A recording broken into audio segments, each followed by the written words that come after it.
Bonjour à tous, bienvenue sur ma chaîne. Je vous retrouve aujourd'hui pour une vidéo un petit peu plus discussion sur un sujet un petit peu lifestyle.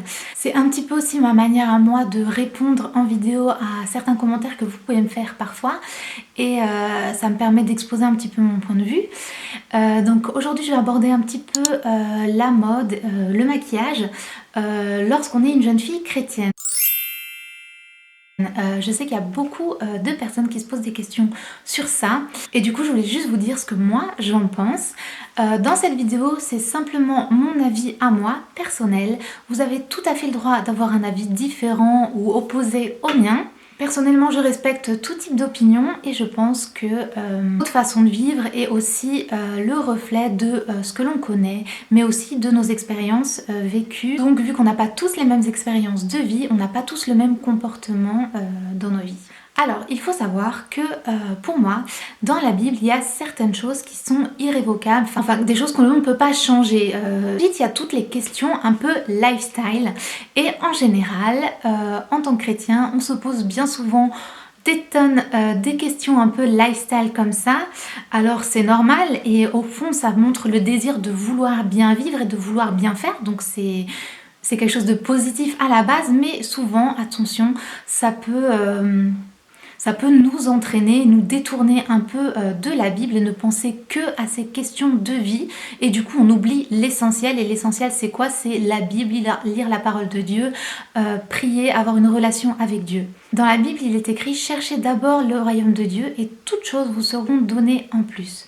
Cherchons en premier à avoir une vraie relation avec Dieu. Et d'ailleurs, beaucoup de réponses, on va les trouver dans la Bible, après une étude de la Bible. Donc faites-vous un petit cadeau et gagnez du temps.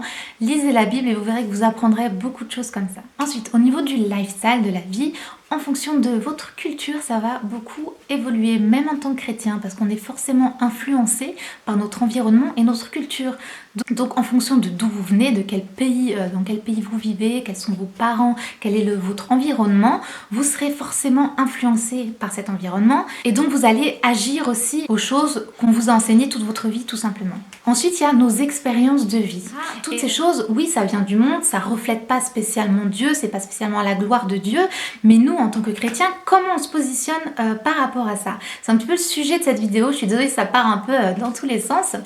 Si vous êtes chrétien, né de nouveau, que vous voulez servir Dieu dans votre vie, eh bien, votre attitude, ça va se voir. Parfois, vous pouvez avoir ce sentiment d'être critiqué de toutes parts. Et c'était un peu mon vécu. J'avais l'impression que voilà, je suis chrétienne, j'aime Dieu, je veux servir Dieu, je veux vivre bien ma vie aussi sur cette terre. Donc je vais me faire rejeter un petit peu de mes amis non chrétiens. C'est un petit peu normal, j'ai envie de dire. Certains, ils n'aiment pas Dieu, ils n'aiment pas la foi. Toi, t'es une croyante un peu coincée, etc. Même dans ma façon de m'habiller, dans ma façon d'être. Bien souvent, en plus, comme je suis quelqu'un d'un petit peu réservé, je passais un peu pour une coincée, voilà, qui est complètement religieuse extrême, etc. D'un autre côté, dans les églises, souvent je me suis fait juger par rapport à ma façon de m'habiller, un peu trop du monde, par ma façon d'être, parce que oui, moi ça me gêne pas de boire 2 verres d'alcool, je tiens très bien l'alcool, je garde ma conscience.